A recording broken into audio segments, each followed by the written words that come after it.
সৃষ্টিকর্তা শুধু মানুষই নয়, পৃথিবীর প্রত্যেকটা প্রাণীকে ভালো এবং মন্দের জ্ঞান দিয়ে সৃষ্টি করছে। পৃথিবীতে যত মাছ আছে তাদের প্রত্যেকের জ্ঞান আছে। পৃথিবীর প্রত্যেকটা পাখি, প্রত্যেকটা কীট পতঙ্গ, মানুষ, সবার সৃষ্টিকর্তা ভালো মন্দের জ্ঞান দিয়ে সৃষ্টি করছে। আর সেই জ্ঞানকে কাজে লাগায় মানুষ কি করছে, আজকে উন্নতির চরম শিখরে আহরণ করছে, তাই না? এদের মধ্যে অনেকের নাম আছে বিশেষভাবে উল্লেখযোগ্য, যেমন মেসোপটেমিয়ার সভ্যতা। এই মেসোপটেমিয়ার সভ্যতার আবার কয়েকটা ভাগ আছে, যেমন সুমেরিয়ান সভ্যতা, ব্যাবিলনীয় সভ্যতা, অ্যাসিরীয় সভ্যতা এবং ক্যালেডীয় সভ্যতা। এই মিশরীয় সভ্যতা আর পরে আছে আপনার আবার সিন্ধু সভ্যতা, ফিনিশীয় সভ্যতা, পারস্য সভ্যতা, হিব্রু সভ্যতা, সৈনিক সভ্যতা মানে চীনের যে সভ্যতা, চীনের সভ্যতা, ইজিয়ান সভ্যতা, গ্রিক সভ্যতা, নারা সভ্যতা, অ্যাজটেক সভ্যতা, মায়ান সভ্যতা, ইনকা সভ্যতা।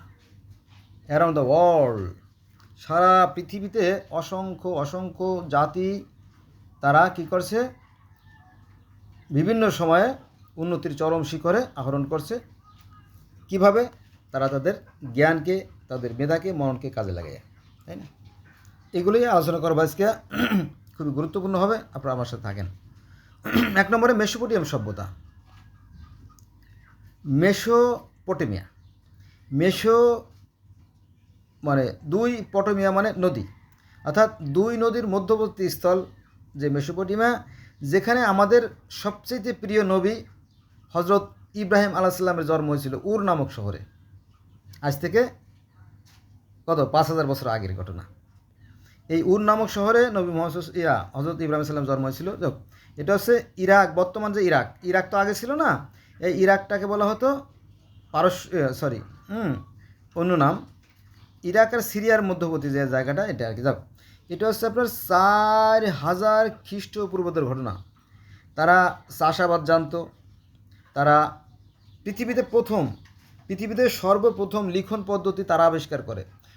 এটা লিখন পদ্ধতি ছিল না, এটা ছিল মূলত চিত্রলিপি। তারা বিভিন্ন চিত্রের মাধ্যমে তাদের মনের ভাব প্রকাশ করত, পরবর্তীতে সেটা আবার বর্ণে পরিণত হয়। এই লিখন পদ্ধতিও এই মেসোপটেমিয়ায় সর্বপ্রথম আবিষ্কৃত হয়। তারপরে চাকার আবিষ্কার। এই চাকার আবিষ্কার মানুষের শ্রমকে পাল্টে দেয় এবং পৃথিবীতে অভূতপূর্ব এক কল্যাণ সাধন করে এই চাকার আবিষ্কার। তারপরে আজ থেকে 4000 খ্রিস্টপূর্বাব্দ মানে কি, প্রায় 6500 বছর আগের ঘটনা আর কি। ওই সময় কিন্তু ধর্ম মন্দির ছিল, তখনও কিন্তু ধর্ম ছিল। তারা এক নিরাকার সৃষ্টিকর্তাকে ডাকতো, তাকে বলতো রা, আনু, আনুবিস, ওসাইরিস। এরকম বিভিন্ন ধর্মের মানুষ বিভিন্ন নামে সৃষ্টিকর্তাকে ডাকতো। একই সৃষ্টিকর্তাকে বিভিন্ন ভাষা বিভিন্ন নামে ডাকতো। তাদের ধর্ম ছিল না তা না। তাহলে তারা কী করতো, তারাও সেই সৃষ্টিকর্তাকে ডাকতো। আর সেই ধর্ম মন্দিরের নাম ছিল কি, জিগরাত। এটা হচ্ছে মেসোপটেমিয়া। তারপরে সেখানে আইন ছিল, আইন ছিল। সেই আইনের বইয়ের নাম হচ্ছে টুঙ্গি আইন। আমাদের যেমন ইসলাম ধর্ম আছে কাসাস শব্দের তো ন্যায় বিচার। তো এরকম টুঙ্গি আইনও ছিল। সেই টুঙ্গি আইনে মাথার বদলে মাথা, দাঁতের বদলে দাঁত, হাতের বদলে হাত, চোখের বদলে চোখ, আছে না নিয়ম? এরকম সুন্দর একটা নিয়ম ছিল যেটা গোটা পৃথিবীর মানুষ জানতো এবং তারা সেটাকে অনুসরণ করার চেষ্টা করতো, ঠিক আছে? তারপরে আপনার তারা জল ঘড়ি, বালু ঘড়ি, পঞ্জিকা, চন্দ্রপঞ্জিকা, জ্যামিতি, এই সম্বন্ধে তাদের ধারণা তখনই হয়েছিল। তার মানে কি 4500 খ্রিস্টপূর্বাব্দ মানে আজকে এলাকার কত, আড়াই ধরেন বা 2 বা আড়াই ধরেন, তাতে প্রায় 6500 বা 7000 বছর আগের ঘটনা। এগুলো আমরা জানি না। তারপরে আসেন এই মেসোপটেমিয়ার ব্যাবিলনীয় সভ্যতা। এটাও প্রায় 250 খ্রিস্টপূর্বাব্দের ঘটনা। হাম্বুরাবি নামে একজন বিখ্যাত ব্যক্তি ছিল, হাম্বুরাবি। এই হাম্বুরাবি পৃথিবীতে প্রথম লিখন পদ্ধতির আবিষ্কার করে, যাকে বলা হয় হাম্বুরাবি রচনা। এখানে ও সেই গিলগামেশ বলতে আপনার অ্যারাউন্ড দ্য ওয়ার্ল্ড, এই যে পৃথিবী না, গোটা পৃথিবীর ভিতরে সর্বপ্রথম যে করা হয়, গ্রন্থ রচনা করা হয়, তার নাম হচ্ছে গিলগামেশ। আর সেখানেও কিন্তু একজন আল্লাহর কথা বলা আছে, নিরাকার সৃষ্টিকর্তা, তাকে বলা হয় আনু। সেখানেও মাটি দিয়ে মানুষ তৈরি, তারপরে সেই স্বর্গে দেবতার সাথে যুদ্ধ, তারপরে সেই যে আপনার পুতনা পিস্তিমের যে মানে অমরত্ব লাভের কাহিনী, তারপরে জীবনলতা সাপে খেয়ে ফেলেছিল সেই কাহিনী, সব বিস্তারিত সেখানে আছে। কিন্তু এগুলো মানুষ জানে না, অধিকাংশ মানুষ জানে না। তো এই গিলগামেশের যে কাব্যটা, এটা লেখা হয়েছিল আপনার কিউনিফর্ম বর্ণমালা দ্বারা। কী দিয়ে? কিউনিফর্ম বর্ণমালা। আমরা যেমন বাংলা ভাষার মানুষ, ঠিক ওখানে কিউনিফর্ম বর্ণমালা দিয়ে সেটা লেখা হয়েছিল। তারা আবার মানচিত্র আবিষ্কার করছিল, তারা কত উন্নত ছিল দেখেন। এবার আসেন আবার আমরা অ্যাশেরিয়ান সভ্যতা। এই অ্যাশেরিয়ান সভ্যতাও কিন্তু ওই অঞ্চলে, এটা হচ্ছে টাইগ্রিস নদী। টাইগ্রিস তো চেনেন, এগুলো কোরআনে আছে কিন্তু, দজলা, ফুরাত, ইউফ্রেটিস, টাইগ্রিস নদীর কথা কোরআনে উল্লেখ আছে, কিন্তু জানার কথা। তো টাইগ্রিস নদীর ধারে খ্রিস্টপূর্বাব্দ প্রায় 250 অব্দে এশিয়ারা ছিল সর্বপ্রথম। এশিয়ানরা ছিল পৃথিবীর সর্বপ্রথম যোদ্ধা জাতি। তারা লোহার আবিষ্কার জানতো এবং গোলন্দাজ বাহিনী তারাই আবিষ্কার করে। এবং ওই যে অক্ষাংশ দ্রাঘিমা আমরা পড়ছি না ভূগোল বইতে, এই অক্ষাংশ এবং দ্রাঘিমা এই এশিয়ান সভ্যতার মানুষদের আবিষ্কার। এবং তারা, অবিশ্বাস্য হলে সত্য, যে তারা ওই সময়, সে 1000 বছর আগে, তারাও সেই সময় প্রায় 500-র মতো ঔষধের আবিষ্কার করে ফেলাইছিল। 500-র মতো ঔষধ আবিষ্কার। তারা কত উন্নত ছিল চিন্তা করেন। কিভাবে? এই যে এই ডিব্বাটারে কাজে লাগায়, এটা ডিব্বা, তো এটা একটা ডিব্বা, বোঝা গেছে বিষয়টা। কিন্তু আমরা আমাদের বিবেকে কাজে লাগাই না, ফলে আমরা পিছিয়ে পড়ে আছি জাতি হিসেবে। এবার আমরা আলোচনা করব কেলেডীয় সভ্যতা। কেলেডীয় সভ্যতা বলতে এখানে আপনার প্রায় 586 খ্রিস্টপূর্বাব্দ নেবুচাঁদ নেজারের কথা নাম শুনছেন না? নেবুচাঁদ নেজার। এই নেবুচাঁদ নেজার কী করেছিল জানেন? জেরুজালেম আক্রমণ করেছিল। এই যে জেরুজালেম এবং ফিলিস্তিন, এই জেরুজালেম আর ফিলিস্তিনের নাম কিন্তু আগে ছিল কেনান। তো এই জেরুজালেমে আক্রমণ করে ইহুদিদেরকে বন্দি করে ব্যাবিলনে নিয়ে যায় কে? এই নেবুচাঁদ নেজার। এই ঘটনাকে বলা হয় ব্যাবিলনীয় বন্দিদশা। ব্যাবিলনীয় বন্দিদশা। এই ইহুদিদেরকে মেরে কেটে তাদেরকে ব্যাবিলন নিয়ে যায়, তাদের পুরুষদেরকে অনেকে হত্যা করা হয় এবং নারীদেরকে এবং শিশুদেরকে বন্দি করা হয়।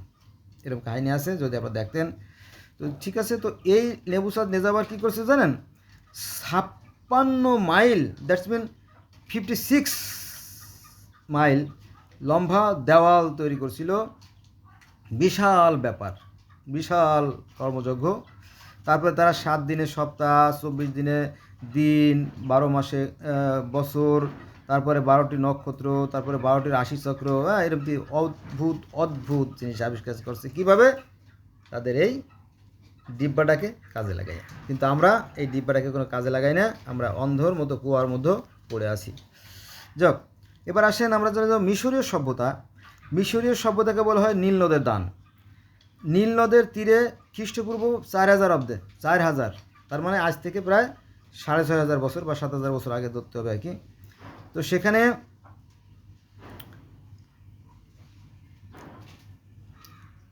এক সভ্যতা গড়ে ওঠে। সেখানে অনেক, প্রায় 3500 বছর ধরে, প্রায় 3500 বছর ধরে আপনার যে মিশরীয় ফারাওর যারা রাজা ছিল, তারা তো রাজত্ব করতো। তো এত 3500 বছরে এত রাজার নাম তো বলা যাবে না, তাই না? তো তাদের মধ্যে এই 3500 বছরের মধ্যে শত শত ফারাও রাজা ছিল, অর্থাৎ ফেরাউন ছিল শত শত, একজন না কিন্তু। তো সেই ফেরাউনরা, তাদের মধ্যে আবার বিশেষ ব্যক্তি ছিল। 3 জনের নাম বিশেষভাবে উল্লেখযোগ্য। একজন হচ্ছে খুফু, আর একজন হচ্ছে আমেন হোতেন, আর একজন হচ্ছে তুতেন খোমেন। 3 জনের নাম ইতিহাসে বিশেষভাবে উল্লেখযোগ্য। তো তারা এতই উন্নত ছিল যে তারা অতি আশ্চর্যজনক যে পিরামিড, এই পিরামিডের আবিষ্কার করে। এবং হায়ারোগ্লিফিকস মানে হচ্ছে আপনার চিত্রলিপি। আমরা যে বর্ণলিপি পড়ি না, সর ক খ ABCD, তো তারা এইগুলোই কিন্তু একটু তারা চিত্রের আকারে এটা প্রকাশ করতো, আরও সহজ ছিল। যাক, পরবর্তীতে আরও উন্নতির ফলে সেগুলো বাদ দিয়ে এখন আমরা বর্ণ লিখি, যা সারা পৃথিবীকে এক অভূতপূর্ব উন্নতি সাধন করছে, তাই না? এর পিছনেও এই মিশরীয়দের অবদান অনস্বীকার্য, অর্থাৎ ভোলার মতো নয়। এরাও কিন্তু 12 মাসে বছর, তারপরে 365 দিনে বছর এবং সপ্তাহ, মাস, এগুলো সব তারা আবিষ্কার করছে। তারপরে তারা আরেকটা বিশেষ জিনিস, সেটা হচ্ছে ধনুকের আবিষ্কার, ঢাল তলোয়ার, কাতরা, বললাম যাই বলেন, এগুলোর আবিষ্কার কারা করে? এই মিশরীয় করে, আজও সেই 5000-6000 বছর আগের ঘটনা। এবার আমরা আলোচনা করব ফিনিশীয় সভ্যতা। এই ফিনিশীয় সভ্যতা বলতে আপনার লেবানন শুনছে না? Lebanon, Beirut. লেবানন বলতে যে বর্তমানে যে ফিলিস্তিন, ইসরায়েল এর মধ্যবর্তী জায়গায়, অর্থাৎ ভূমধ্যসাগরের যে মাঝামাঝি জায়গাটা, এই জায়গায় বলা হয় লেবানন, প্যালেস্টাইন, এগুলো হচ্ছে পুরাতন নাম। লেবানন, প্যালেস্টাইন, এগুলোর নাম পুরাতন নাম। এগুলো পরিবর্তিত হয়ে এখন ফিলিস্তিন, ইসরায়েল এই সমস্ত নাম ধারণ করছে। যেমন পারস্য বাদ দিয়ে ইরান হয়েছে, এরকম ব্যাপারটা হয়েছে আর কি। যেমন আমাদের বাংলাদেশটা পাকিস্তান ছিল, পাকিস্তান নাম হয়ে এখন বাংলাদেশ হয়েছে না? এভাবে সময় পরিবর্তনের সাথে সব কিছু বদলে গেছে, কিন্তু আমরা এখনও বদলাই নাই। বোঝা গেছে সেটা, এটা আর কি। এবার আসেন পারস্য সভ্যতা। এই পারস্য সভ্যতা বলতে আপনার ইরানের পূর্ব নাম আছে পারস্য। এটাও প্রায় 2000 খ্রিস্টপূর্বাব্দের ঘটনা। এখানে একজন নবী ছিলেন জরাথ্রুস্ট। এই জরাথ্রুস্টের পিতা ছিলেন একজন ধর্মগুরু, পুরোহিত, খুবই ভদ্র, সভ্য এবং খুবই সম্ভ্রান্ত পরিবারের সন্তান ছিল ইনি।